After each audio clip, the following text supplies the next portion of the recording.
Well, hello, Myra Dillahunty. Hello and welcome, everyone. Who's in the show? Who's in the audience? All right. Cage S. What's going on, brother? Shalom, shalom. Shabbat shalom, actually. Shabbat shalom to everyone. Yeah, we're just going to give them a few minutes to filter in. Something else that was laid upon me that I want to express. Metal Sheep. Hello. Shabbat shalom. Welcome to the show. All right. So, yeah, we got some good stuff going on. All right, go ahead and change that battery. Sterling reporting for duty. Shabbat shalom, brother. I don't know if you guys know this or not, but everybody who was in the chat, not everybody, but people who were in the chat on my last live, Brenda Anthony, Shabbat shalom. Welcome, welcome. How you doing today? So a lot of people that were, not a lot, but there were some that were in my last chat that got totally deleted. All of their comments were deleted. Their entire chat was deleted. But you had me talking to them on the screen, and you had other people that were in the live stream talking to them in the chat, mentioning their name and everything. But everything that they said was deleted. So that's how it is now. They're deleting comments. They're deleting people out of the chat, comments out of the chat. Censorship. And that's one reason we got to get into what we got to get into today. I guess let's go ahead and get started, guys. This is some deep information, food for thought, heavy information. And I kind of, this was like laid in my heart, laid on my heart, put in my spirit by watching a lot of groups out there talking about coming out of her, right? Of course, I don't know if you've heard about the guy who's set up a GoFundMe and he's telling everybody, oh, give him $500. He has a bunch of subscribers, thousands. I think close to 100,000 or definitely over 20,000. Anyway, he's like, yeah, everybody send me $500. We're going to buy the land. He can tell me buying it in several different states and saying, after you send me the money, then I'm going to select who I want to be on it. Yes, Metal Sheep. Censoring the truth big time. So you may want to, if you can download the videos I'm doing, the live streams, if you can record them, because certain words, certain things they're taking out. I noticed in the last live stream, when you talk about the economy, the woo, woo, woo, woo, they take all that out. When we talk about the stars, the moon, and the sun, about how it's flame on, and how the temperatures are, according to the scripture, they take all that out. They just, and a few other things that they take completely out. So I know that they don't want me saying that. And the last live stream, as soon as I finished doing the live stream, I checked and they had already demonetized it. So I don't know if there's a troll who's, trying to report them, flag them or whatever, but I had to go and request for them to remonetize the video. Appreciate the like, appreciate the thumbs up. That actually helps us break the algorithm and get the videos out there. So I've been watching a number of videos. So we were talking about the guy who he's charging $500. All right. Anybody out there who want to leave and you want to get the land, you want to move out, you want to come out of her, send me $500. But he's saying this. Not everybody's going though. He said $500 can't buy you any land. But what I'm going to do with your money that you send me, I'm going to buy the land, and then I'm going to any, mini, miny, mo, and pick who I want to be on the land. And the $500 is non-refundable. It's a scam. It's a scam. It's a lottery ticket type thing. You know, and this guy's telling you up front it's non-refundable. So there goes the lawsuit. If you send your money and you're not selected, you just know that he got you. He was getting you the whole time he was telling you about it. And anybody who sends $500 for something like that, you know, somebody needs to have power of attorney over you because you're not, all of your faculties aren't working. So we know about that. And then we know about the straightway model, the Pastor Dial model. And the way it was explained, the way I understand it, there was a bunch of people got together and they all decided, let's come out. They pooled the money, bought the land, and it's kind of, the land is kind of like, that's right, can't get something for nothing. So the land is kind of like Straightway's land. I understand that they have 90 acres now. They expanded it. First, it was probably half of that, and now they have 90 acres. And the land is all Straightway, the church, and Pastor Dials. Kevin Scott, good afternoon. Shabbat Shalom. And you have to, I guess, be a member of the congregation of Straightway Church in order to come out and be on the land. And I think you pay them. You hand over your paycheck. And I don't know how that works. And then there are some guys, the new guys, the last group I want to talk about that's going to do this. And this is Brother Chris at The Rock, following Yahshua.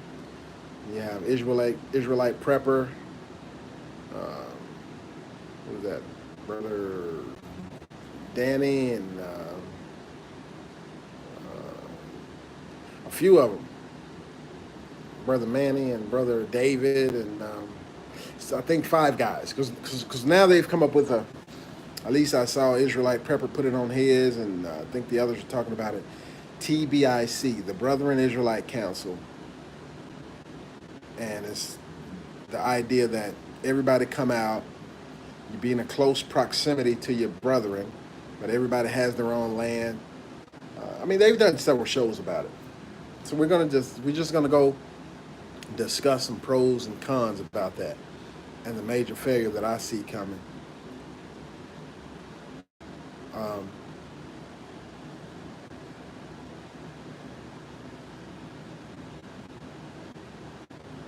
I'm trying to see where I want to start with this, guys. So I got a lot of stuff to go over here.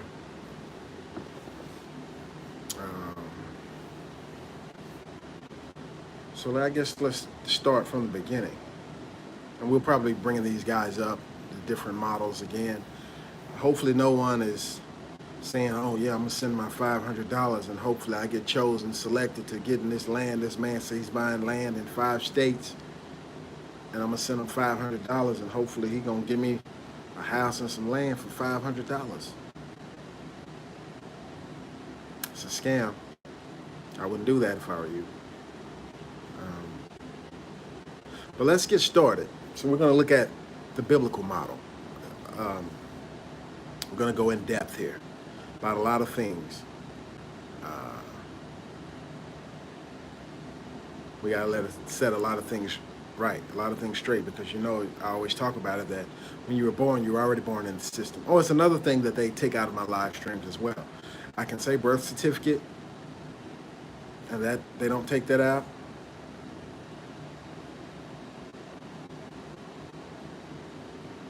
You're right, Sterling. Yeah, I don't feel that he's of Yah either. It just seems like a scam. Yeah. So we're going to get into this, right? We're going to go deep. It's biblically based, and I'm going to expose a lot of things. There's some things that I see happening, and some potential Dark Wolf. Good afternoon, Shabbat Shalom. Some potential fatal mistakes errors that I can see as well, and we'll discuss that. So basically, the guy that's sending the $500, the lottery system, that's X. X that out. There's nothing like that in Scripture, period. So the other two models, you can kind of give Scripture for both, basically. You can find Scripture to support both. So the straightway model, and we'll just say the TBIC model, and well, hello, Bunny, 55317. Shabbat Shalom. The volume is low. Yeah, it's turned all the way up. I don't know what's happening. Let's see here.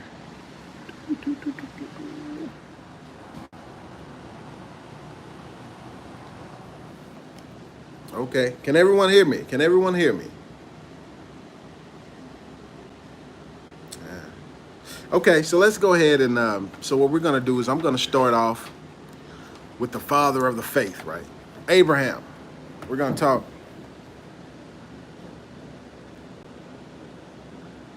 Okay, good deal, good deal. All right, so let's go. We're going to talk Abraham. And, of course, God called him to come out from among his people. Remember, that's the father of the faith. He was with his parents, his family, his blood. And God told him to come out, separate. He said, go to this land where I'm going to tell you to go. That's how the faith started, right? That's how it started. Now we know that he wasn't the first person in Scripture. There's a delay. That lets you know that they're ready to hit the button to delete, to certain words they don't want to come out, certain truths. They'll block that whole portion. Now I even when I played it back, the last live, there was a portion I was talking. They played that part backwards. I'm like, wow. Me being an audio engineer, or not by profession, but kind of by profession. I did go to school for it. I've been a musician. Anyway, there's things you can do, like certain parts of a song or a movie or audio or whatever. You can separate it out and you can flip it and play that part backwards. And it's kind of like when I was talking, certain part they played it backwards. I'm like, wow. They don't want the truth to come out, guys. So that's why we're going to get deep. Okay, so let's go to Genesis. That's where we're going to go. We're going to go to Genesis. And this, I'm going to put something out there for a lot of people to think about, who's contemplating doing what the Scripture says by coming out of her. All right? So God told Abraham to come out. So let's go to Genesis chapter 12. Genesis chapter 12. Now, Abraham wasn't the first person in the world. He wasn't the first person to walk with God in the world either. He was in the new world, right? So Abraham came after Noah. The Bible says he was perfect in his generations, and Noah was a descendant of Methuselah and Enoch, right? Enoch, the Bible says he was not, because God took him. He walked with God 365 years. So there were some people who walked with God, who knew God, and but we get to the new world. Well, okay, so Noah had 3 sons. Shem is the progenitor of the Shemitic people, and Abraham was the one called, basically is the father of the faith, and we go from there. So let's get to Genesis chapter 12. All right? And I'm just going to read verses 1 through 5 right here, and we'll break that down. Now the Lord had said unto Abram, get thee out of thy country, and from thy kindred, and from thy father's house, unto a land that I will show thee. The world has existed longer than 6,000 years. Of course, Roz. Thank you for that. I don't know what that has to do with what we're talking about. But maybe you're new to the channel. Maybe you come from some type of background to where they've brainwashed the people and be like, the Bible is only 6,000, the earth is only 6,000. This channel, we know one day with God is as 1,000 years, and 1,000 years is one day. So hold your comments for right now, Roz. listen a little more. Slow to speak and eager to hear. Okay, so now the Lord had said unto Abram, get thee out of thy country, and from thy kindred, and from thy father's house, unto a land that I will show thee, and I will make thee a great nation. This is the promise. Okay, so he already told him to come out. Same thing he's told us. All right. And so Abraham's parents were pagans. They were idolaters. They worshiped other gods, false gods. Yes. And God picked him out to come out from among his own family, his own land. And he said, I'm going to give you a land. Now listen to the promise of the first covenant. Genesis 12, chapter 12, verse 2. And I will make of thee a great nation, and I will bless thee, and make thy name great, and thou shalt be a blessing. And I will bless them that bless thee, and curse him that curseth thee. And in thee shall all, A-L-L, families of the earth be blessed. So Abram departed, as the Lord had spoken unto him, and Lot went with him. And Abram was 75 years old when he departed from Haran. And Abram took Sarai his wife, and Lot his brother's son, and all their substance that they had gathered, and the souls that they had gotten in Haran. And they went forth to go into the land of Canaan, and into the land of Canaan they came. Okay? So that's the part I wanted to make sure we know, that Lot, his nephew, his brother's son, because his brother ended up dying, and so we don't know how old Lot was at that time, but it's his nephew. And it talks about Abraham had a lot of things. Lot had a lot of things, and they gathered souls. Right? At this time, Abraham had no children because his wife was barren. But they gathered souls. Okay, let's keep going. Genesis 12, let's start at verse 13.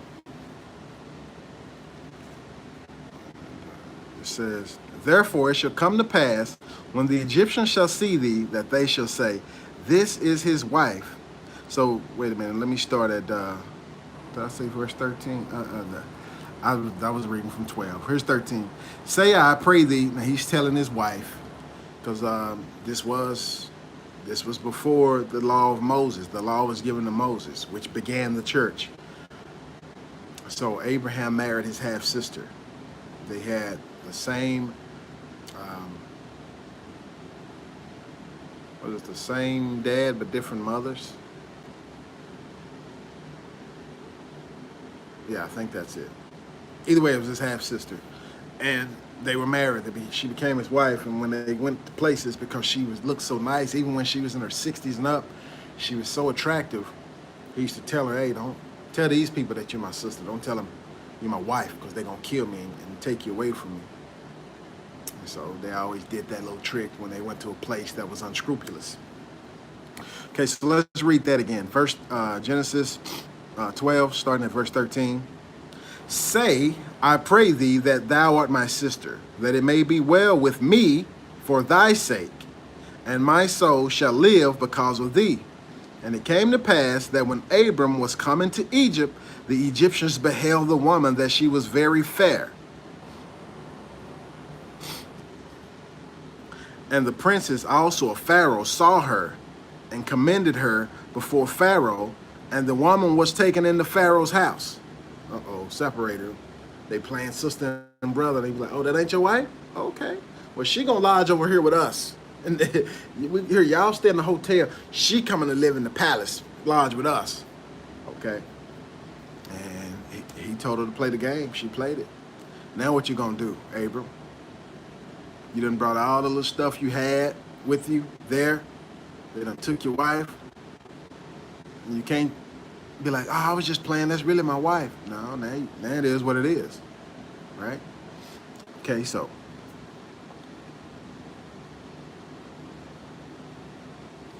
So she was taken into the Pharaoh's house. Verse 16. And he entreated Abram well for her sake, And he had sheep and oxen and asses and men servants and maid servants and she asses and camels. And the Lord plagued Pharaoh and his house with great plagues because of Sarai, Abram's wife. And Pharaoh called Abram and said, What is this that thou hast done unto me? Why didst thou not tell me that she was thy wife? Why saidst thou, She is my sister, so I might have taken her to be my wife? Well, I've taken her to me to wife. Now therefore, behold thy wife. Take her and go thy way. Kicked him out. You know, lied to me. God, now this happened this time, but the other time, the Bible specifically names the king's name and said God came in a dream. This time, they don't say God came in a dream. So as I'm saying, they played this game in all the cities that didn't fear Yah and were unscrupulous for Abraham's safety, for Abram at that time. He wasn't Abraham yet. Okay.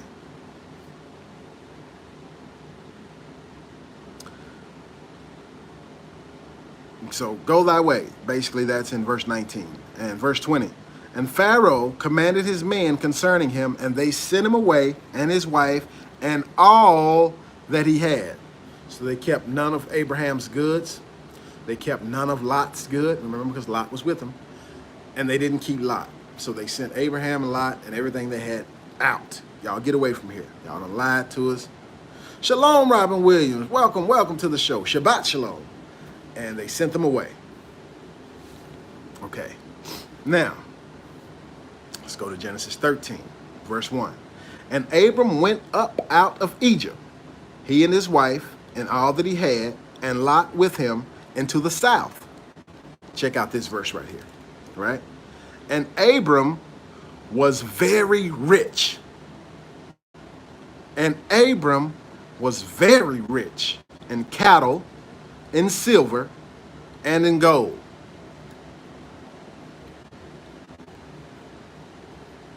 Cattle, silver, and in gold. Abram was very rich. Okay? Now, it's not even mentioning Lot right here. It's just mentioning Abram. Okay, keep that in mind. Let's keep going. And he went on his journeys. This is verse 13, Genesis 13:3. And he went on his journeys from the south, even to Bethel, unto a place where his tent had been at the beginning between Bethel and Hai, unto the place of the altar which he had made there at the first. And there Abram called on the name of the Lord. And Lot also, which went with Abram, had flocks and herds and tents. So it looked like Lot had got his weight up too. He had something.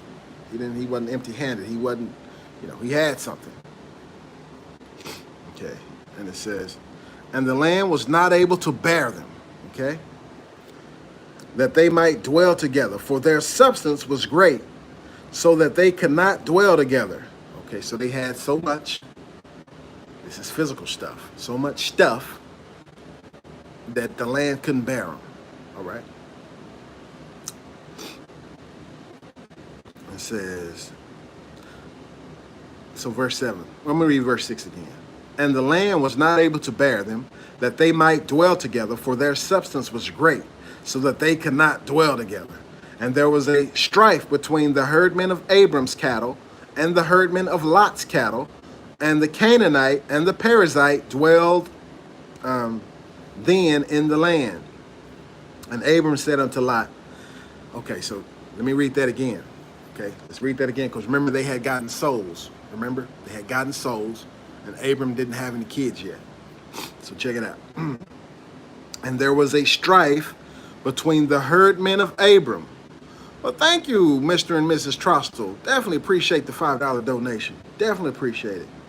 And there was a strife between the herdmen of Abram's cattle and the herdmen of Lot's cattle. So not only did Abram have herdmen, in other words, either these are servants or hired servants, either bond servants or hired servants working for Abram, Lot had them too. How did I know that? Let's read verse 7 one more time. This is Genesis 13, verse 7.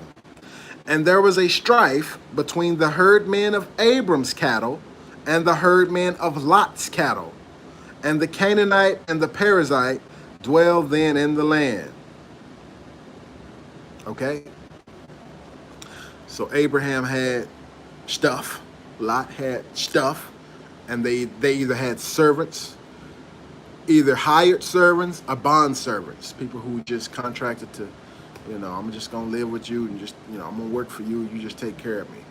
Or people who, I'm going to work for you for these wages, Either way it go, they had workers, both of them. Both of them. Now, when it speaks to Abraham leaving his family, his father's house and all that, it didn't mention they had all this stuff. So between that time and now, they accumulated a lot of stuff. They both, in other words, came up, if we can use that word. Okay. Okay, verse 8. And Abram said unto Lot, let there be no strife, I pray thee, between me and thee, and between my herdmen and thy herdmen, for we be brethren. You my brother, man. You know what I'm saying? You my nephew. You my brother's son.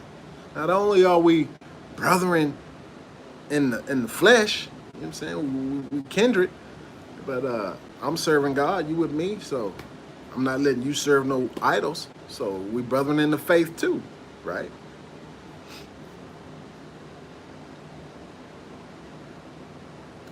Verse 9. Is not the whole land before thee? Separate thyself, I pray thee, from me. If thou wilt take the left hand, then I will go to the right. Or if thou depart to the right hand, then I will go to the left. So they had so much stuff they got to separate in order to keep the peace. All right, Sterling. And Lot lifted up his eyes and beheld all the plain of Jordan, that it was well watered everywhere. So you see his intentions. The Bible shows you his intentions. When he looked at Sodom, he had a lot of cows. He had a lot of animals. And it was well watered. He was like, pastures, water. Okay, Abram, I'm going this way. We're going to go over here. That's what he was thinking. You have a lot of people who make up narratives, make up fake stuff, try to say Lot wasn't righteous when the Bible say he was righteous. And that's in the New Testament when it still speaks of Lot. And then they try to say he saw like Las Vegas. He just wanted to be in the city of sin. That's a lie. The Bible just told us. It just got in his mind. It showed us what he saw and that it was well watered. And that's why he chose it. Right? So that's why he chose that. Okay. And Abram said, wait a minute.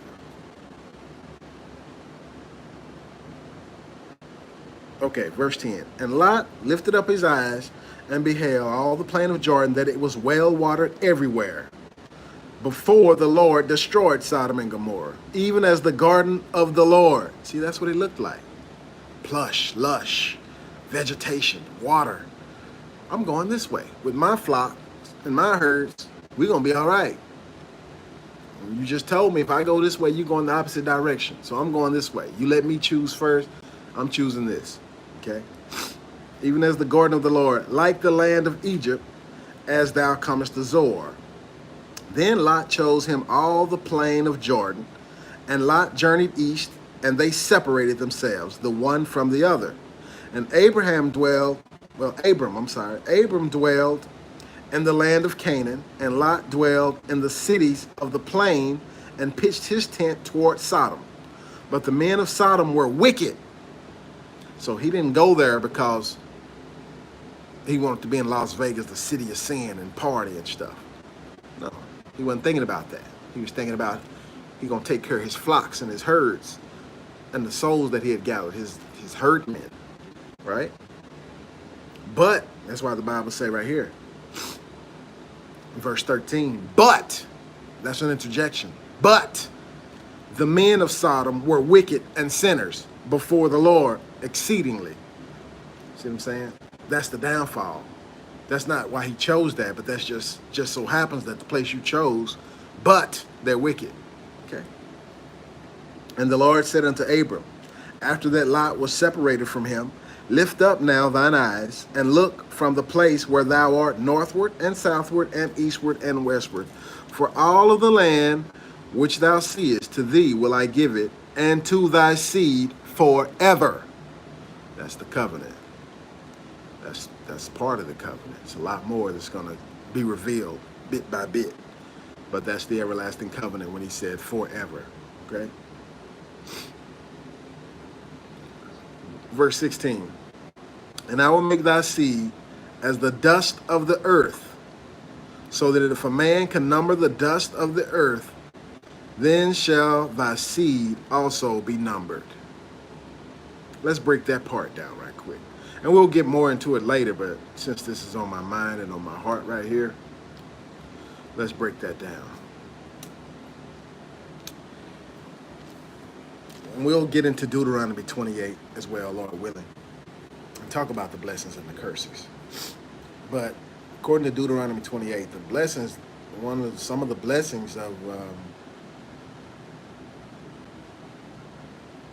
you know what, we're going to look into that right now, matter of fact. But I was talking to a young lady, right, who's supposed to be, quote unquote, in the Lord, a Christian or whatever you call it. And we got to talking about a lot of things. Children came up. And she was like, oh, I don't want no children. I don't, she was like, that's, children are expensive. Children are this. It's like everything that had to do with kids was bad in her eyes. But when you think about the other stuff, like the stuff that Abraham was blessed with, the flocks and the herds, right? The land, the silver and the gold, oh, she thought all that was good. But when it comes to the children, oh, that's just bad. Bad, bad, bad. That's the brainwashing. That is the brainwashing. Zara Gibbs. Well, hello, shalom, Shabbat shalom. Welcome to the show. So, matter of fact, let's go over there now, guys. Let's go to Deuteronomy and we'll come back to Genesis. So, we did this one, right? We gotta keep track of what I'm doing here. Okay. So, Deuteronomy 28. And we're going to find out. Hold on one second, guys. All right. Be right back. Don't go anywhere. I'm trying to sit this here. Okay. Be right back.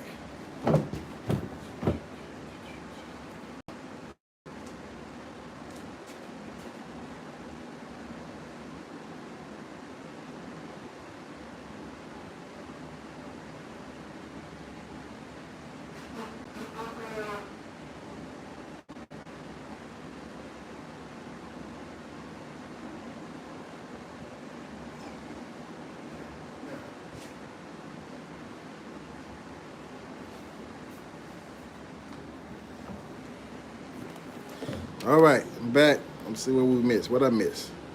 All right, Deuteronomy 28, guys. Deuteronomy 28.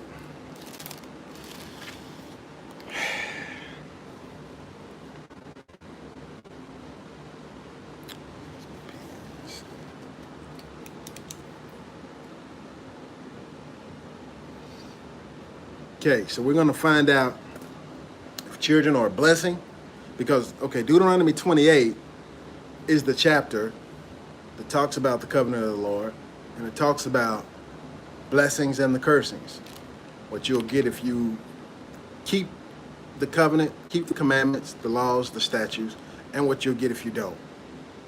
So everyone who's covenanted to the Lord, to Yah. Believe it or not, the Deuteronomy 28 has almost 70 verses, has about 68 verses. Only 15 of those verses refer to the blessings.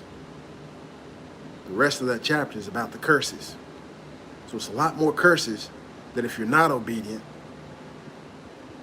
then the blessings are going to be just poured upon you if you are obedient. It's a lot less things to do to be obedient, but it's a lot more you got to pay when you're disobedient. So let's look at Deuteronomy 28, first 15 verses here. And it says, and it shall come to pass, if thou shalt hearken diligently unto the voice, and to do all his commandments, which I command thee this day, that the Lord thy God will set thee on high, above all nations on the earth. Above all. Okay? That's one of the blessings. And all these blessings shall come on thee and overtake thee, the blessing's just going to overtake you. You see, usually overtake is something bad. This overtaking is good.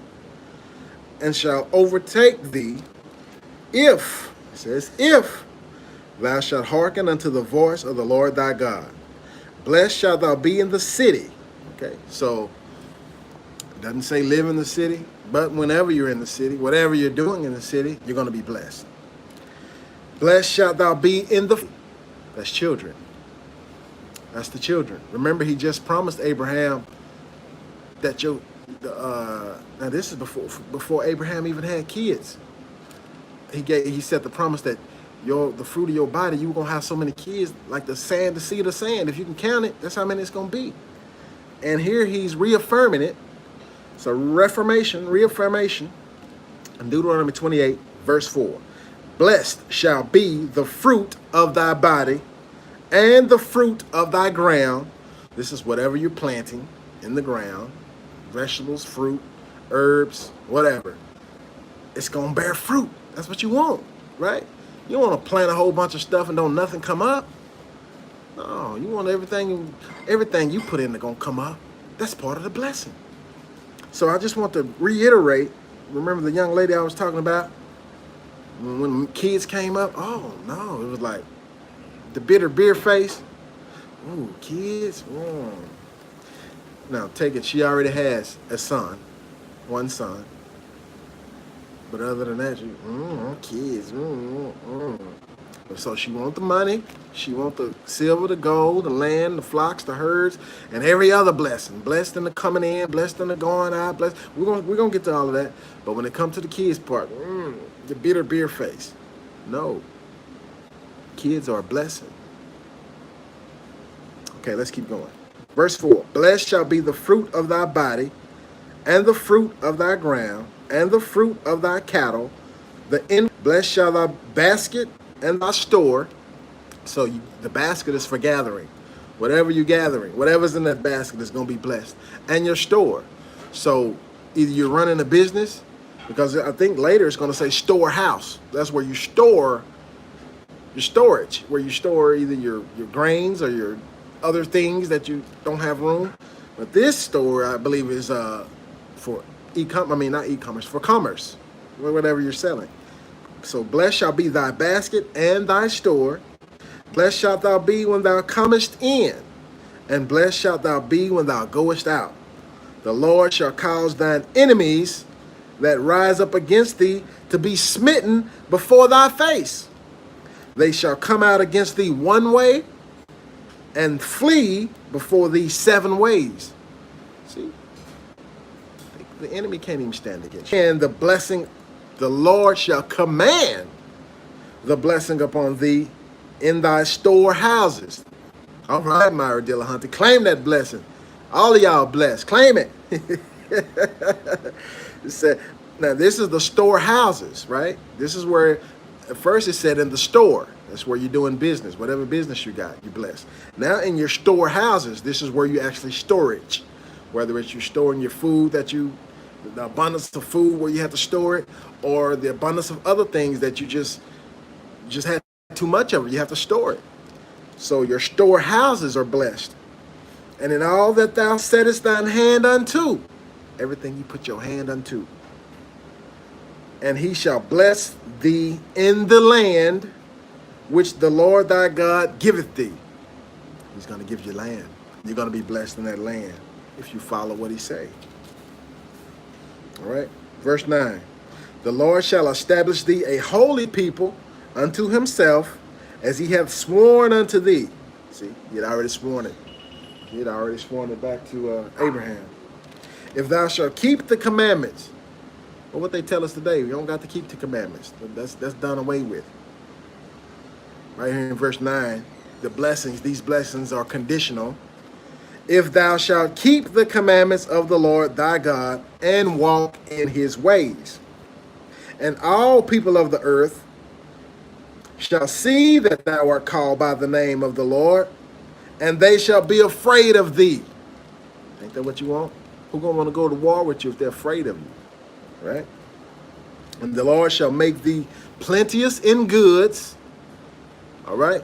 We know what plenteous means. The goods It's a variation of things. But whatever it is, He's going to give you a lot of it. The Lord shall make thee plenteous in goods and in the fruit of thy body. Again, here we go with the fruit of thy body. It didn't say you was going to have one. He said plenteous. It didn't say you're going to have one kid and you blessed, or no kids and you blessed, or 2 kids and you blessed. No. Is that plenteous? Is one plenty to you? No, 1 is too close to 0. Right? Let me read verse 11 again. And the Lord shall make thee plenteous in goods, in the fruit of thy body, and in the fruit of thy cattle, and in the fruit of thy ground, in the land which the Lord sware unto thy fathers to give thee. So you can't pick and choose the blessings. If Deuteronomy 28 is a blessing, if following Yah is a blessing, keeping his commandments, statutes is a blessing, if he going to give you everything, then the kids come with that, the fruit of your body. But a lot of people are like, no, kids, that's not a blessing, that's a curse. So if you thinking like that, you already cursed. If you saying part of the blessing is a curse, you the curse. Because you are cursed. If you're going to accept the blessing, you got to accept the whole blessing. You can't tell God, okay, God, I like this. I like the silver. I like the gold. I like the flocks. I like the herd. I like the land. I like the fruit of my beast increasing. The fruit of my, whatever I planted increase. But when it comes to the kids, now you can hold the kids. Hold the onions, like this ain't Burger King. No, please hold the tomatoes. No. You're going to take the whole blessing or you're going to take none of the blessing. Can't pick and choose the blessing. Okay? The fruit of your body is part of the blessing. Right? Now let me see.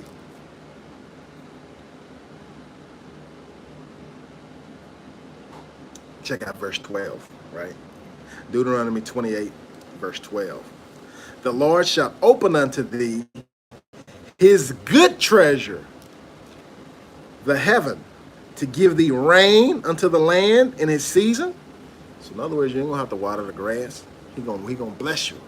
He gonna make it rain on that stuff so it'll grow. Okay? And to bless all the work of thine hand, not just some of it, all the work of thine hand. And thou shalt lend unto many. Okay, this is what I wanted to get to as well. The blessings, right? Part of the blessing is you being able to lend. Right? Thou shalt lend unto many nations, and thou shalt not borrow. Right? The blessing is being able to lend and not borrow. That's a blessing. Why do they tell us we need credit? Why do they tell us we need good credit? Because with credit, you borrow. That's not the blessing. The blessing is to lend. Okay? 13. And the Lord shall make thee... I'm sorry. We're going to stop right here. Wait a minute. I done lost my spot. No, okay. We're not stopping right here. We're going to keep going. Right here. Okay. So we're going to... where? So let's read. I'm going to read verse 12 again. And the Lord shall open unto thee his good treasure, the heaven, to give thee rain unto thy land in his season, and to bless all the work of thine hand. And thou shalt lend unto many nations, and thou shalt not borrow. And thou shalt make thee the head and not the tail. So being a blessing is being the head and not the tail. And thou shalt be above only, and thou shalt not be beneath. So the blessing is being above and not being beneath. If that thou hearken unto the commandments of the Lord thy God, which I command thee this day, to observe and to do them. And thou shalt not go aside from any of the words which I command thee this day, to the right hand or to the left, to go after other gods to serve them. But it shall come to pass, if thou wilt not hearken unto hearken unto the voice of the Lord thy God, to observe, to do all his commandments and his statutes, which I command thee this day, that all these curses shall come upon thee and overtake thee. Pause. Right? Pause.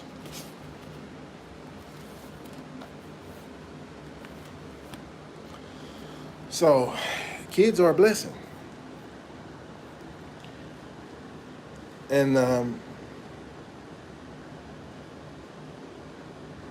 problem I'm having when you're trying to find a wife, a mate, helpmeet from a Western ideological society, they all think that kids are bad, right? I actually know someone who, when she was 28 years old, she got fixed, permanently fixed, to where she couldn't have kids. And at that time, she had never had any kids. And she thought she was blessed. She thought that was a blessing. I can't have kids. She used to always say that. I can't have kids. That's not a blessing. That's a curse. Who would want you? I mean, I don't mean to sound rude or mean, but even though I'm not in my 20s, I still find a woman who can have kids, who can bear children, desirable. Desirable. If I had the choice to choose between Halle Berry, millionaire, but she can't have kids, and just a regular old woman who's fertile, who can have kids, a woman who don't even make $50,000 a year. Any money, I'm choosing the woman who can have kids. The $1 million and no kids, or the woman who under 50,000 and can have kids. Any minute, I want the one who can have kids. Quick. It don't take me all day to make that decision. You can add more value. Don't worry about the $1 million. That's going to come from God anyway. The blessing going to come from God. I ain't got to worry about no woman, whether you got millions or billions or trillions of dollars. Oprah Winfrey, I don't care. Oprah Winfrey's not desirable to me. I don't care if she's a billionaire. She can make me rich like she did in Stedman. I care not about that. You can't give me what can you give me besides money? I can get that on my own. God don't give me that. He just promised it to me. So I don't have to worry about that. It's going to come in time. But you can't give me the rest of the promise. You can't have kids for me. I mean, sounds harsh. That's the reality of it. Let's keep going. So I said that to say what? This is the part that we really want to get to now, when I want to address those other guys, because I see they're all coming out. They're getting the land.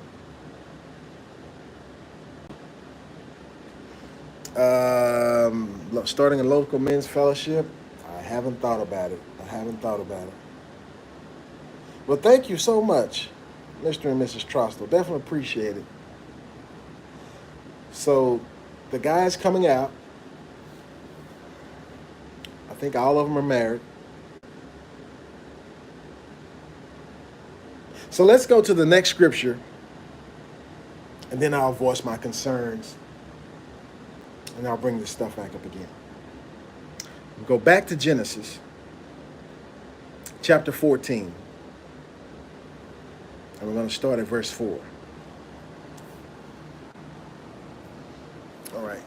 Now, there was trouble in the land, right? In the whole area where Abraham and Lot decided to take up. Remember, they separated from each other. But the rulers, the kings of that area, they had beef with each other, if I can say it like that. 4 kings against 5. And there was civil unrest. And when there's trouble in the land amongst the rulers, you're not excluded. You're not exempted. How many know that? How many know about the Quartering Act? How many know that during the Civil War, if soldiers showed up at your house, they can demand that you feed them and house them? Yeah. just take over your house. How many of you know it's still laws like that on the books, that even now the government can take over any business, any company in times of war, disturbances? So everybody is affected. They can take over your land. They can take over anything, right? In these times where it's unrest like this. So this is what was happening during Abraham and his nephew separated on good terms, peace, right? We peace, we brothers. Our servants had got into it. We made a peace deal, split. We still good. We still family. But the whole region had been engulfed in something, right? Let's read about it. Genesis 14, and I'm going to start at verse 4, right? 12 years they served Chedorlaomer, and in the 13th year they rebelled. 13 is the number of rebellion. In the 13th year they rebelled. And in the 14th year came Chedorlaomer, forgive me if I'm butchering that name, Chedorlaomer, and the kings that were with him, and smote the Rephaim in Ashtoreth Carim, and the Zuzim in Ham, and the Emim in Shaveth Kirinath. Now, a couple of these, the Zuzims were giants, the Rephaim were giants, Ashtaroth Carim is serving another god. The Emim, I believe they were also giants. So it was some heck of wars going on. And the Horites in their Mount Seir to El Paran, which is by the wilderness, and they returned and came to En Mishpat, which is in Kadesh, and smote all the country, and the Amalekites. Amalekites were also giants, and also the Amorites, and we know the Amorites. Wait a minute. No, I'm thinking of something. Okay, and also the Amorites that dwelt in Hazezon Tamar. And there went out the king of Sodom, and the king of Gomorrah, and the king of Admah, and the king of Zeboim, and the king of Bela, the same as Zoar. And they joined battle with them in the vale of Siddim, with Chedorlaomer, the king of Elam, and with Tidal, king of nations, and Amraphel, king of Shinar, and Arioch, king of Elasar, 4 kings with 5. And the vale of Siddim was full of slime pits. Okay, the slime pits, tar pits, pitch, petroleum. In other words, there was a lot of oil in this area. They probably didn't know what to do with it. It just bubbled up out the ground. Tar pits, slime pits, petroleum. And I think there are some mastodons, some big elephants stuck in California now. I haven't seen them, but I've heard about them. I haven't seen them in person. From history, stuck in some tar pits in California right now. So that's kind of what you can think about. But these oil pits, tar pits, slime pits is what they call them. Okay, so verse 9 again. And Chedorlaomer, the king of Elam, with Tidal, king of nations, and Amraphel, king of Shinar, and Arioch, king of Elasar, 4 kings with 5. And the vale of Siddim was full of slime pits. And the kings of Sodom and Gomorrah fled and fell there, and they that remained fled to the mountain. And they took all the goods. Check this part out. This is verse 11. And they took, wait a minute. And they took all the goods of Sodom and Gomorrah and all their victuals and went their way. And they took Lot. And they took Lot, Abram's brother's son, Abram's nephew, who dwelt in Sodom, and his goods. They took Lot and his goods, right? And departed. We want to remember that part. The war was happening. Lot didn't have nothing to do with it. He just happened to live in that area. It engulfed him. They ran up on Lot. He said, oh, look at this man. He got these flocks, these herds, all these cows and sheep and goats. Oh, that's food for us. Oh, he got silver and gold too. Oh, he got, oh man. Took him, all his little souls that he had gathered, All these animals, took all that stuff. It's war, baby. That's how war works. That's how war works. If a war going on, you run up on your enemy, or somewhere in your enemy's territory, they got this stuff. You don't just leave them alone. Oh, you live in the enemy's territory. So you under their government. So your stuff is my stuff now. Because we warring with your government. Think about it, guys. Think about what I'm saying here. Think about it. Okay?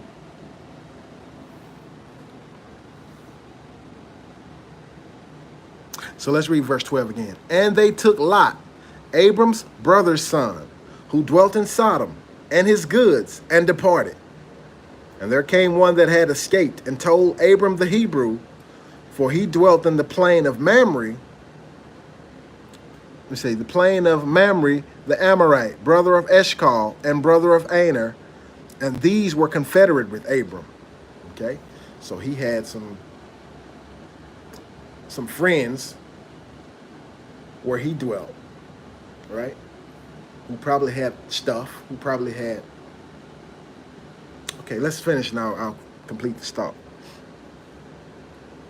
These were confederate with Abram, verse 14. And when Abram heard that his brother was taken captive, he armed his trained servants, born in his own house, 318, and pursued them unto Dan. This is before Abram had any kids. He had 318 armed servants in his own house. He had some friends who were confederate with him. And they pursued them governments, them kings that took Lot and all his stuff, took him captive. Why he didn't wait for the government to do it? Why he didn't wait for the army, FEMA, the United Nations, the National Guard? Why he didn't wait for nobody else to go? Why he decided to do it? And he had 300. Listen to that part again. Verse 14. And when Abram heard that his brother was taken captive, he armed his trained servants. They were trained. He armed his trained servants, born in his own house, 318, and pursued them unto Dan. Now let's talk about the other guys again that are coming out. Big ups to those guys, by the way. But for instance, Israelite prepper, he's talking about moving to an area. Now these guys are moving to the Ozarks. Pastor Dial, straightways in Tennessee. I don't know how far, I don't know which part, any of that. I'm just going by what I've heard them say. Pastor Dial, according to his own words, was an Army Ranger, right? Special forces. It's like each branch of the military has an elite group. Like for the Navy, it's the Navy SEALs. And then you got Green Berets and all this stuff. He's an Army Ranger. It's a cut above just a regular, I'm just enrolled in the military. No, it's a Army Ranger. They send you in for special missions. Pastor Dial is that. And claims that he's a marksman or expert level as far as shooting. Claims he jumped out of airplanes. And he claims that there are others around him who have other training like that, and they have trained people there for security on that land. That's a good idea. So that model is pretty good, especially if they have security detail, kind of like the military, and these guys are trained, and a lot of people are trained. That's good. Abraham had the same thing. Brother Chris, The Rock, following Yahshua. As far as I know, he has land, wives, kids, animals. He's the only man. He's the only man. I know women can shoot too. These women aren't military women, as far as I know. It's hard enough for someone who's never been in a conflict or anything like that. If you have to do something to someone, it's different from someone who's battle hardened, who's been in fights, been in wars, and if you have to do something to them, it's just part of the business. It's just what you do, you know.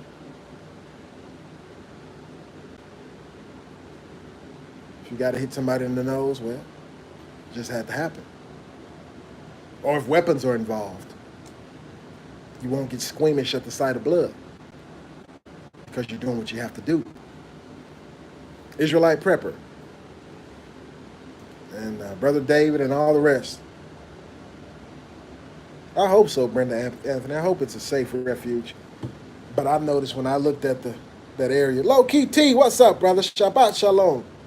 When I looked at that area, people think Chicago has the highest crime rate in the country. And it doesn't. It's more like St. Louis, Missouri. Kind of close to the Ozarks. So let's say the stuff hit the fan scenario, grid down scenario. Everybody that's stuck in the city finna try to get out. Because it's not going to be but a matter of minutes before killings, murders start happening in the city centers. When they're going to be breaking in the stores within minutes. Every store, the windows are going to be shattered, even if it's shatterproof. They're going to be, low key T, all right, brother. They're going to be driving cars through, trucks through, throwing bricks through them. Whatever's in there, they're going to get it. They're going to take it. Whether they need it or not, they can trade it, they can sell it. But it's not going to take 7 days for people to decide, hey, man, I'm hungry. This store might still have some food. No, it's going to be 7 minutes. Once the grid go down, bloop, and the chaos start happening, you got people in the city. Some of them are clicked up. Some of them have gangs. Some of them have large families or large networks. Some of them are already in criminal organizations making money illicitly. You don't think they're going to try to use that to their advantage? Some of them already have a boatload of guns that are not registered. They can get them legally anyway. You don't think they're going to be like, oh, this is an opportunity for us to get rich? While other families and stuff stuck in there, they're going to be trying to survive. You know, after they cook their little food up or the refrigerator go bad or whatever go bad and they're out of food, everybody gonna try to go out and find some food first before you decide to cook the family pet, or you decide to try to kill and eat your neighbor. You're gonna try to find some food first, and it's gonna be trouble. So Israelite prepper, as far as I know, he's the only man. He has a wife. He's gonna get some land out there. How quickly would he be overrun by these marauders, by these gangs, by these criminals? Okay, let's say you got a AK-47 with a 100-round drum, or AR-15 with a 100-round drum, but it's only one of you. All right. It's only one of you. Okay, you got 4 other guys coming, and they take positions all around. You can only shoot one direction at a time, and especially if they spread out, one in the east, southwest, and you in the middle, they're going to get you. Far off any roads. I know that's right, Dark Wolf. Because it's going to be like the Walking Dead series. The zombies are trying to get out the city. They walking through the woods. They don't know nothing about the woods. They don't know how to hunt. They don't know how to fish. They know how to loot. They know how to rob and steal and kill. They run up on you or your house. Anything that looks like a house, they finna raid it. If it's somebody in there, you're in trouble. If you got something they want in there, you're in trouble. Especially if you're by yourself. That's prepping gone wrong. See, Abraham had 318 trained servants in his own house, born in his own house. So he must have had a lot of time. We don't know how old these servants were, but they were born in his own house. So a lot of these guys, I mean, of course, Pastor Dow was an Army Ranger. He has a lot of other people who was in the military, and they have a security team. What about the rest of these guys, the TBIC? Right? They're just getting land, a wife or wives, and some kids, and a whole bunch of other stuff that a whole bunch of other people are going to want or going to need. And you might have some honest people who wander on your land or whatever, and they want to buy it from you. They need it. I'll give you this. I'll trade you this. What if you say no? What if you... Okay. They know where you are. If you let them leave, they're coming back with reinforcements. If you don't let them leave, you take them hostage, what you going to do? You going to kill them? You going to turn them into a servant, a slave? You going to treat them like a brother, feed them? Point being this. You need more than just you.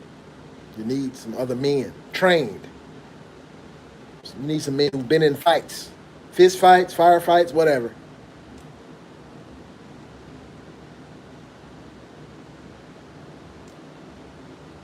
One man and a bunch of women and kids and animals is not going to hold off, because people are going to be so desperate. You send your dog after them, they're going to stab that dog when you get close enough and eat him. Send the other dogs. We want them, yeah, send them dogs. We ain't ate in a week. Dog look hardy, look like barbecue to me. You send them geese after them, they'll cut them geese neck off. They're going to have some food.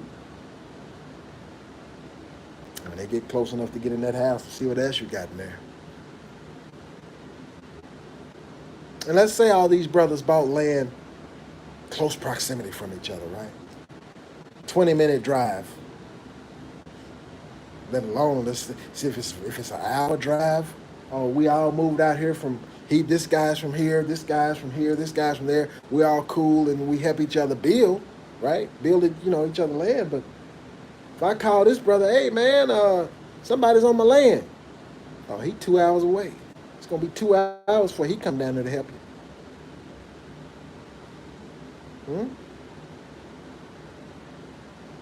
Your nearest neighbor's 40 acres away. They ain't gonna hear the gunshots.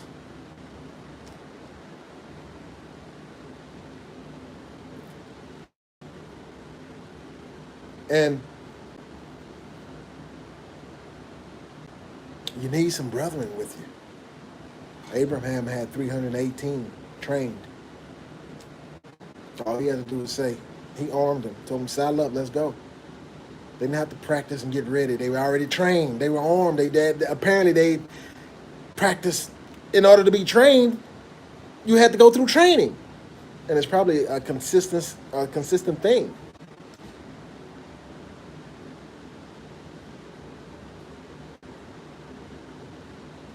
There's a such thing as militias out there that are all over the country who train. Men, women, boys, girls. But then you got people who are just not coming out of the city, wanting it to be peaceful, want to do like we just read, like Abraham. But the civil unrest is coming. It's done. The civil unrest is coming.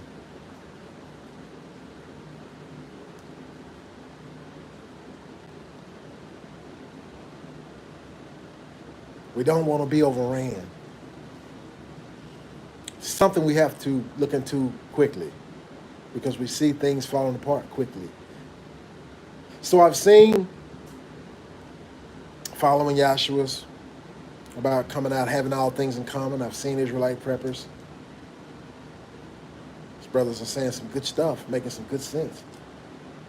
But this is the part they haven't touched on. I saw a video that Pastor Dial did the other day. And he was talking about, because a lot of the community now, quote unquote Hebrew, Israelite, or just those in the life, in the way, in the faith, are getting more knowledge, books. And he mentioned it. He's like, people just want to read more books, just want to, books. And he showed his hands, the calluses on his hands. They don't want hands like this. They don't want to build. In other words, they're not going to come out. They just want to say they have the knowledge. The knowledge to do what? You got books, books, books, books. There's more, just a lot more books out there. And I kind of agree with them. Because at some point, you got to let your feet do the walking. Right? At some point, you got to come out and you got to build. So like Pastor Dow, like I said, he has security, armed security. They have self-defense classes and things like that. That's a smart idea. He was thinking ahead. His model may not be good for everyone else because, a lot of people are on the land, but I think they're paying. I'm not for sure how that works, but I'm almost sure that Straightway owns the land. Straightway owns everything. But TBIC, the guys we've been talking about, again, I commend those guys for coming out, for one to come out, for one others to come out. But the security aspect of it, if this thing was to blow up tomorrow, and which we know that allegedly Saudi Arabia and Israel just bombed Iran and bombed them in Syria and all kind of stuff. If this world party gets started soon, and it's just a man and his wife or wives and some kids and a bunch of animals, you're going to get overran. If you're found, you're going to get overran. The security aspect of it is scary.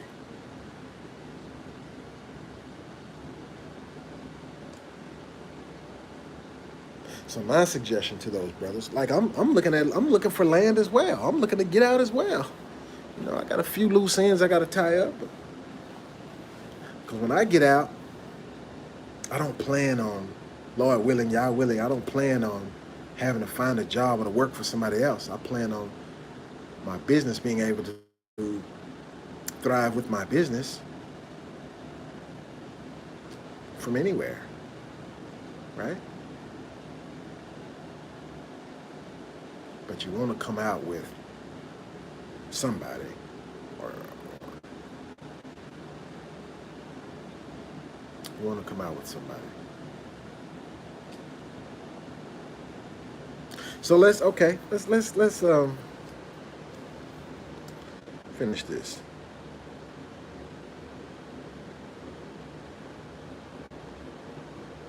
That's food for thought, but let's talk about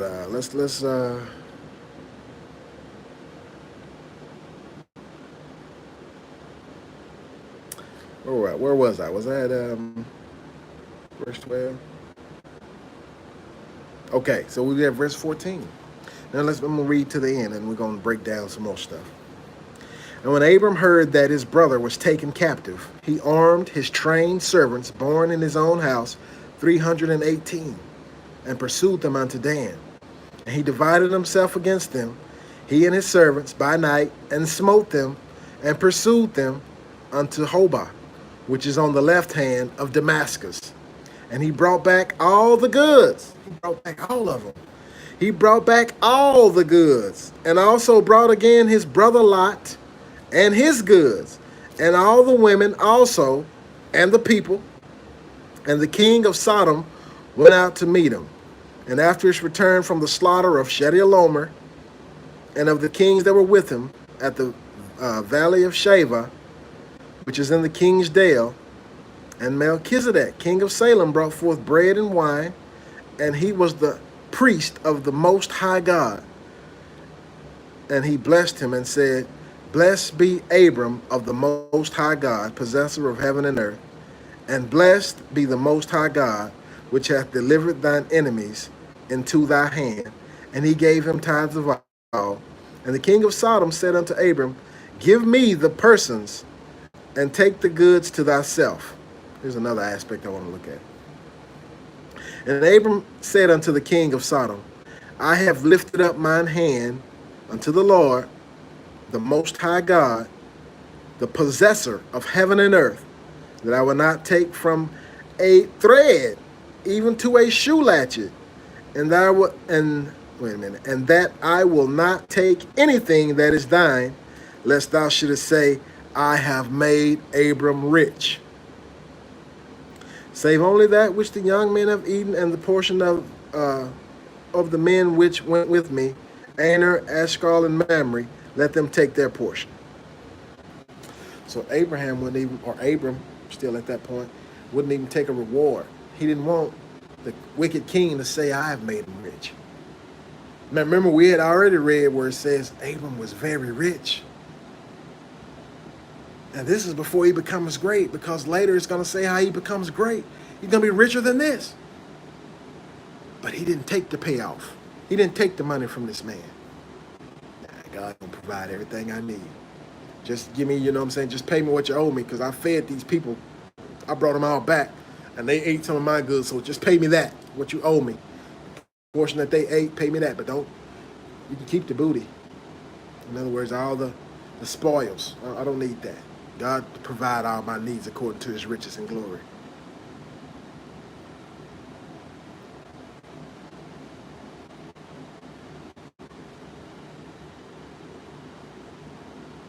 But the main part that I wanted to stress, and I got a lot more, guys. I could go on for 4 or 5 hours, and I probably will.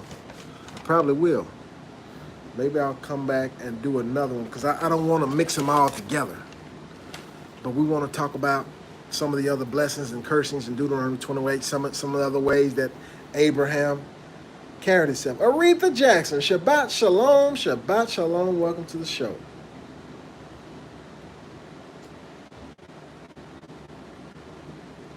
So some of the things that we talked about so far.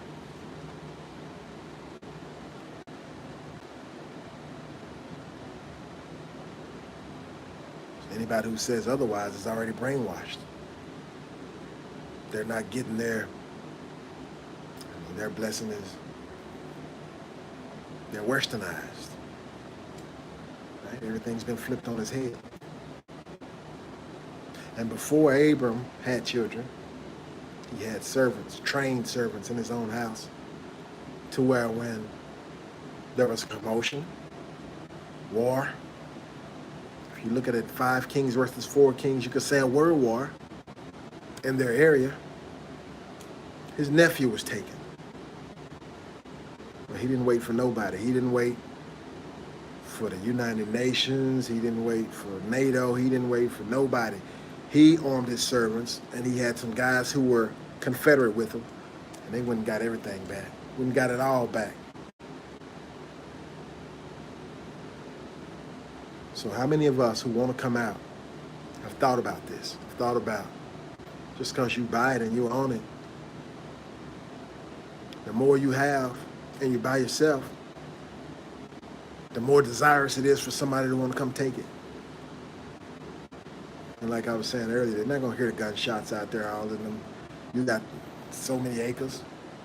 But they're not going to see it. They're not going to see it happening. They're not going to hear it happening. And you're by yourself.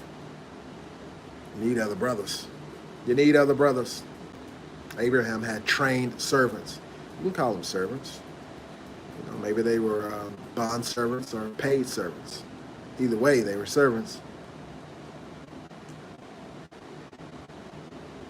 But they were able to see Abraham wasn't taken.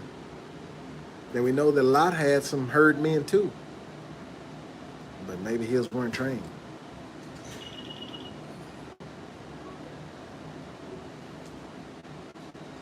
What else did I want to touch on right quick? I could talk about the curses. I want to talk about that. I really don't want to talk about it like that right now.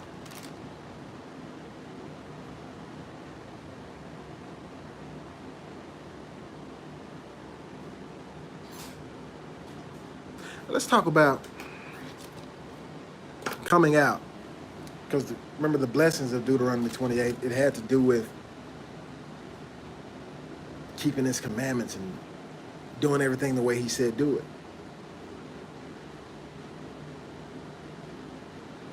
So if you're going to buy land, you got to buy it, right? Let's talk about the blessing and curses concerning that. We already talked about Deuteronomy 28, lend to many nations and not borrow is a blessing. Likewise, the reverse is true.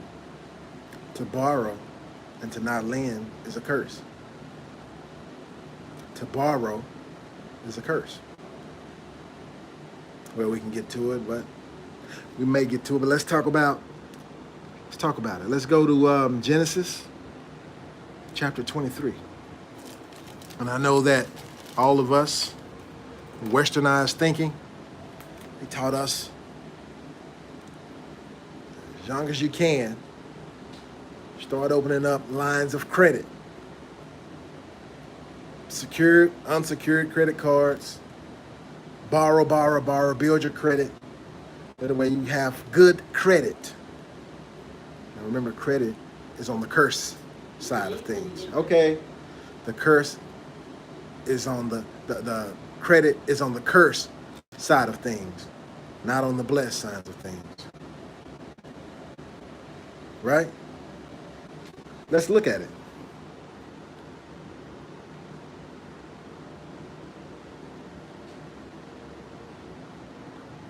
Let's go to Genesis again. Genesis chapter 23.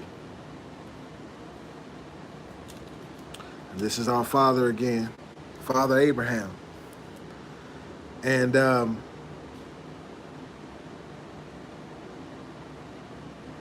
verses 15 and 16. It says, wait a minute, is that where I'm supposed to be? Yeah, Genesis, I went to John.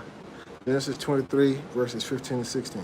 Okay, my Lord, hearken unto me. The land is worth 400 shekels of silver. Okay, so this is when Abraham's wife had died, Sarah. And he needed somewhere to bury her, right? He saw a cave that he wanted to bury in, a field. He knew the people who owned it. Yeah, he said, man, how much y'all gonna sell that to me? And I need to bury my wife. And they told him, just like Abraham had just told the king said, here, you can keep all the rest. And he said, no, I know to raise my hand to God, say, I don't want nothing from you unless you say I've made Abram rich, right? Well, same goes for this instance. When his wife died, he saw a field with a cave he could bury her in. He knew the people who owned it. And asked how much. And this is what they said to him. They were like, nah, man, what is this between me and you?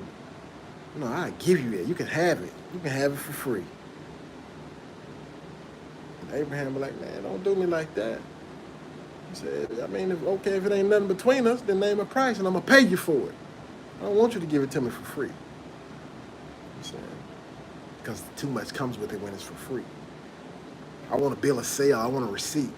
So you can't come take it back. Nothing comes for free. Nothing's for free. So they were like, man. Matter of fact, let me back up a little bit. I was going to start at verse 15. I'm going to read it to you instead of just summarizing it for you.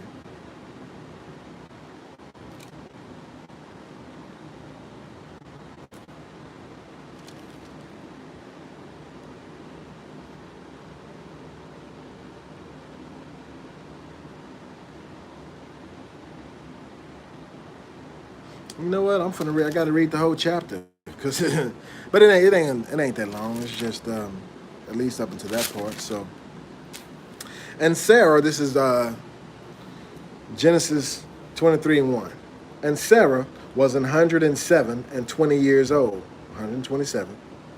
These were the years of the life of Sarah, and Sarah died in Kirjath Arba, the same as Hebron, in the land of Canaan. And Abraham came to mourn for Sarah and to weep for her. And Abraham stood up from before his dead and spake unto the sons of Heth, saying, I am a stranger and a sojourner with you. Give me a possession of a buying place with you, that I may bury my dead out of my sight.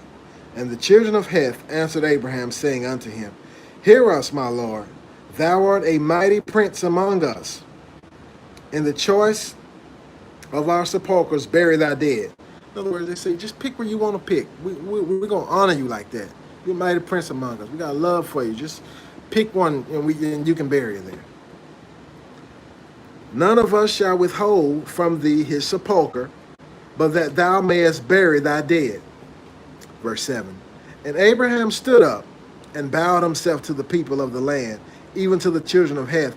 And he communed with them, saying, If it be your mind that I should bury my dead out of my sight, hear me, and entreat for me to Ephraim the son of Zohar, that he may give me the cave of Machpelah, which he hath, which is in the end of his field.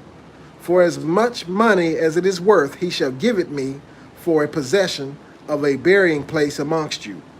And Ephraim dwelt among the children of Heth. And Ephraim the Hittite answered Abraham in the audience of the children of Heth, even of all that went in at the gate of his city, saying, Nay, my Lord, hear me. The field give I thee, and the cave that is therein I give it thee. In the presence of the sons of my people give I it thee, bury thy dead. They even had witnesses and everything. I'm giving it to you, free of charge. But Abraham, just like David say, no, I don't want them for free. He said, I don't want to do nothing for God that don't cost me nothing. Somebody tried to give David some animals to sacrifice to God. He said, no, I'm going to pay you for it. I'm not going to do nothing for God that don't cost me nothing. That's David. And Abraham the same way. You're like, nah, man, the field, okay, they say just pick one. We're going to give it to you. We got witnesses and everything. We're just going to give it to you. We would think that's a blessing. And it might be. But it's more of a blessing. If you got the money, go and pay for it. Don't let... Solomon talks about how gifts can change your judgment. You know, bribes, in other words, like bribes. They weren't trying to bribe them, but who knows? They might have come back later and be like, you know that field we gave you? We got a favor I need from you now. Nah, we're going to nip all that in the bud right here, right now, because I'm going to pay you for this field. And I need a receipt. Along with the witness's signature. So check it out.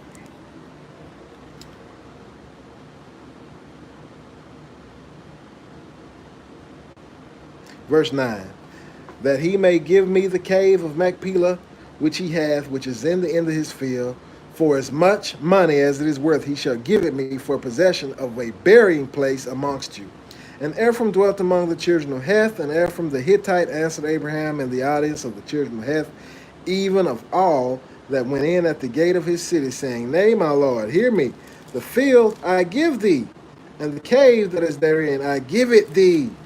In the presence of the sons of my people give I it thee, bury thy dead. And Abraham bowed himself before the people of the land, and spake unto Ephraim in the audience of the people of the land, saying, But if thou wilt give it, I pray thee, hear me, I will give thee money for the field.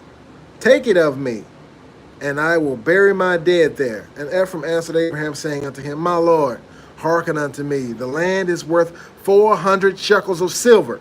Okay, we get into the part that I wanted everybody to see. The land is worth 400 shekels of silver. What is that betwixt me and thee? Bury therefore thy dead. And Abraham hearkened unto Ephraim, and Abraham weighed to Ephraim the silver, which he had named in the audience of the sons of Heth, 400 shekels of silver, current money, with the merchant. And the field of Ephraim, which was in Machpelah, which was before Mamre, the field and the cave, which was therein, and all the trees that were in the field, that were in the borders round about, were made sure. unto Abraham for possession in the presence of the children of Heth, before all that went in at the gate of his city. And after this, Abram buried Sarah his wife in the cave of the field of Machpelah before Mamre, the same as Hebron, in the land of Canaan. Current money, because it wasn't credit. It wasn't credit. He named the price.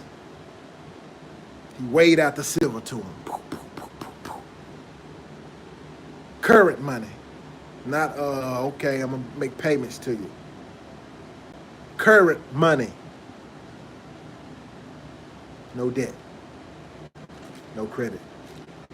No usury. No interest. I don't know how much of this I'm going to get into, guys, because we're already 90 minutes into this thing. But,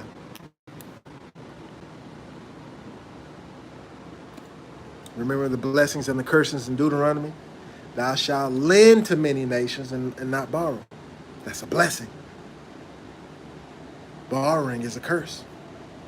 But since we're westernized, they teach us, they flipped everything on its head. They teach us, oh no, borrowing is a blessing. If you have good credit, a good credit score, a good social credit score, social media credit score, oh, that's a good thing. Nope. Abraham wouldn't let him extend to him any credit. He wouldn't even let him give him nothing for free. You believe that? I'll prove it to you. I will prove it to you. Let's go to Proverbs. Where are we at, Proverbs? Come on, Proverbs. I'm looking for you, buddy. Proverbs 22.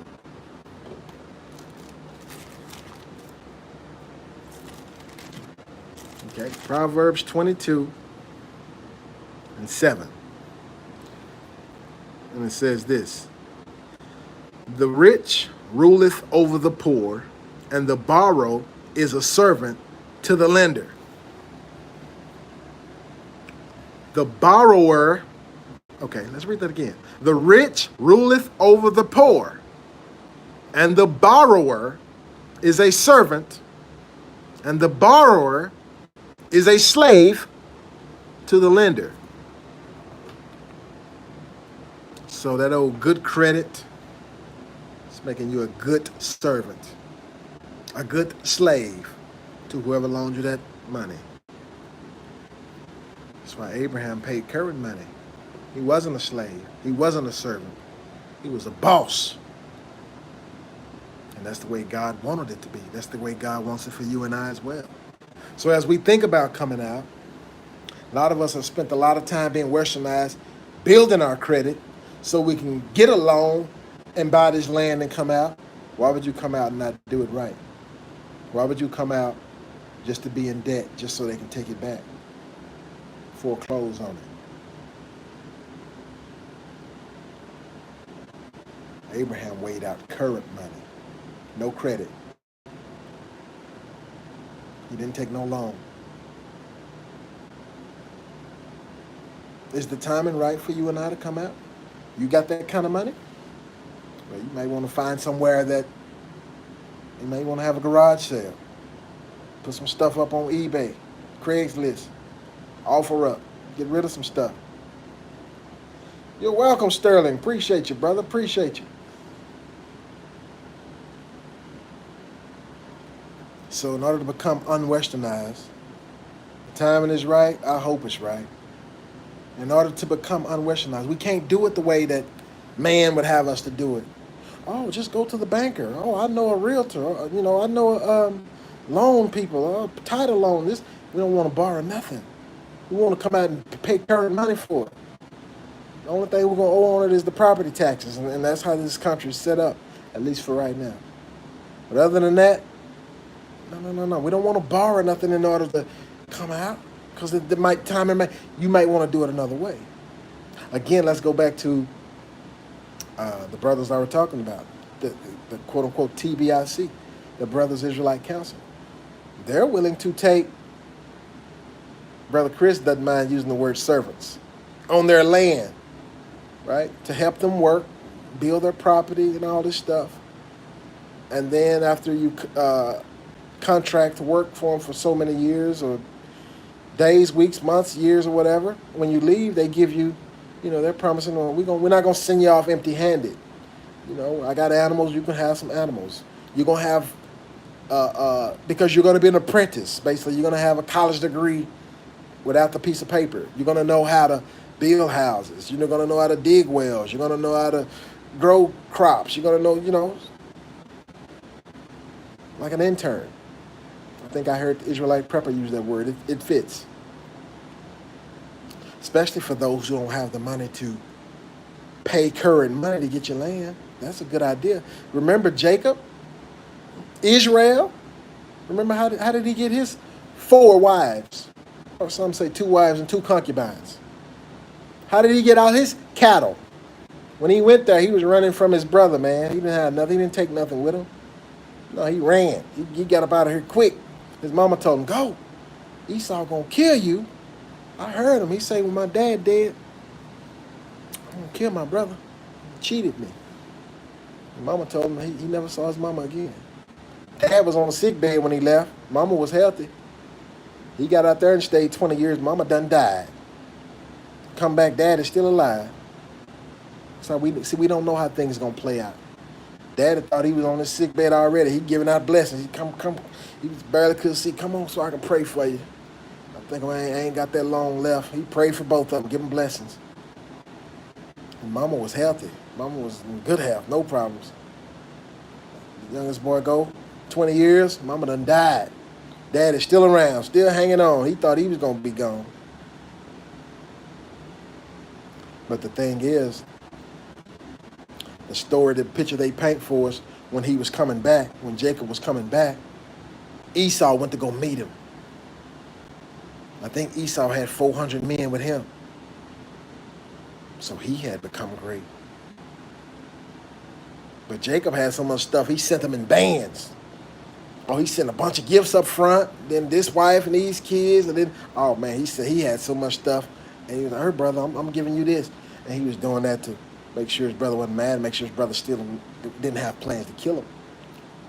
And his brother even said, oh man, come on, we're going to... He said, no, man, I got young cattle and young animals, young kids. I can't drive them too fast. They might die. He said, just go on back and wait for me. When I get there, I'll let you... He said, Esau said, you know what, I got 400 men here. Let me leave some of these men here with you to make sure you're safe. I'm going to be all right, man. Take your men. I don't need no men. Yeah, ain't nothing going to happen to me. He was scared that the men, that he was leaving the men behind him. Make sure he don't show up.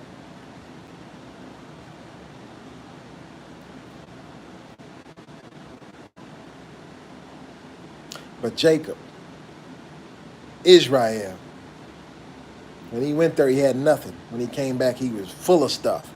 20 years is all it took. 4 wives, 12 sons and 1 daughter.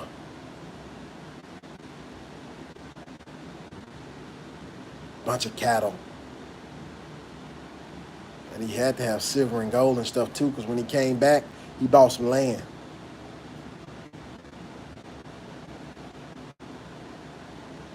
So that's something that those brothers need to think about.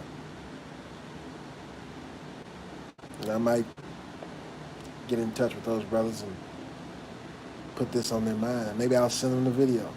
I think Israelite Prepper left a link to the email address. Sounds like a good idea. What else did I have for us, guys? Because, let's see.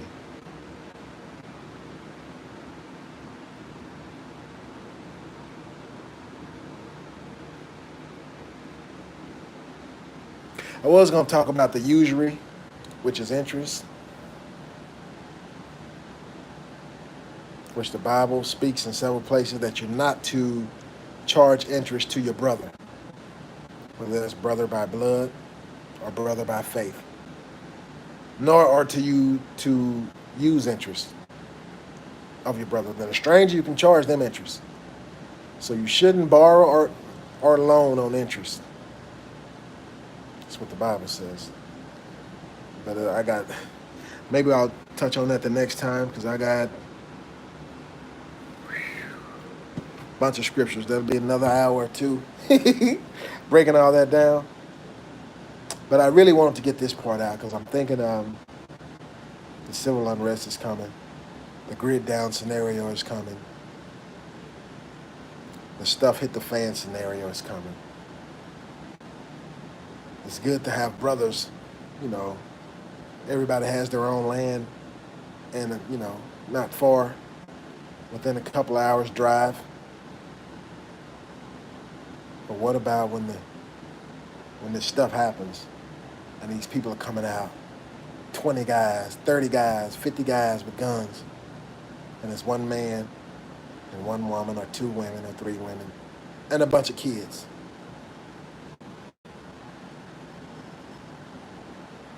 I know that's right, Mr. and Mrs. Trostel. Definitely got to have strong faith because they've got us and they're doubling down. I don't know how many of you guys watch sports. I'll tell you, I watch football every now and then. I watch all sports small. But when it comes to the fights, I really like the fights, whether it's boxing or mixed martial arts. There's a fighter named Kevin Lee, UFC. This guy, I guess he has a Tesla, right? The Tesla, the electric cars, self-driving cars. This guy set up cameras in his car, set up video game. He drove for 2 hours playing a video game.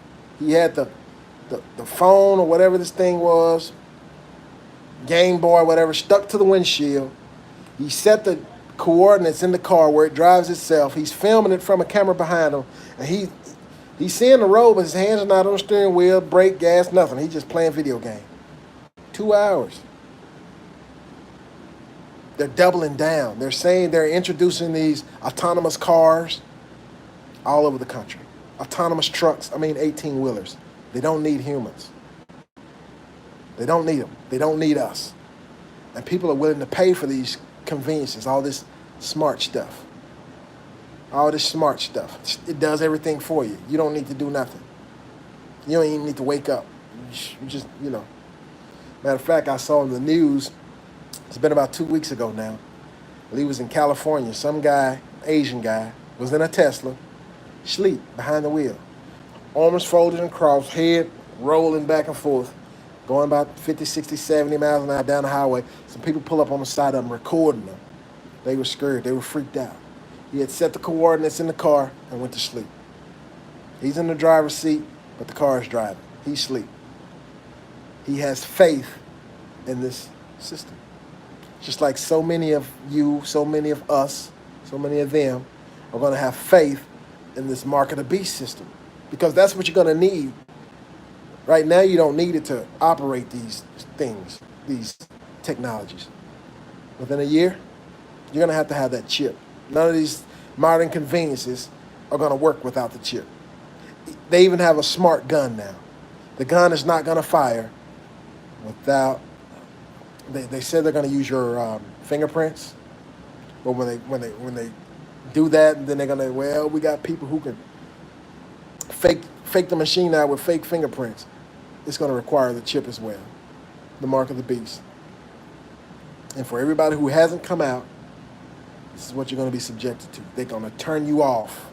They're going to turn you off in the matrix because you didn't come out and do it the old-fashioned way.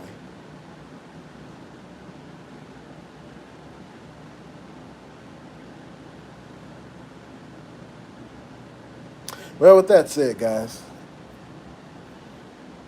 let me get out of here. Food for thought. Leave a comment down below. Let me know what you think. And if you think anything I said makes sense or if it's foolish. I know I had a couple of people come on and say something about brainwashing and others saying stuff about the earth is older than 6,000 years old. Where'd that come from? Let me know if anything I said makes sense or if it's all Confucianism. Like, share, subscribe, and maybe I'll come back. I don't know about today or maybe today, maybe tomorrow, who knows, and go deeper into some of this other stuff. the biblical model about how things should be done. Anyway, guys, love y'all. Appreciate y'all for joining.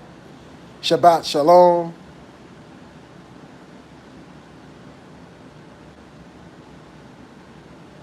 All right, Mr. and Mrs. Troston. Sounds like a good idea. Sounds like a good idea.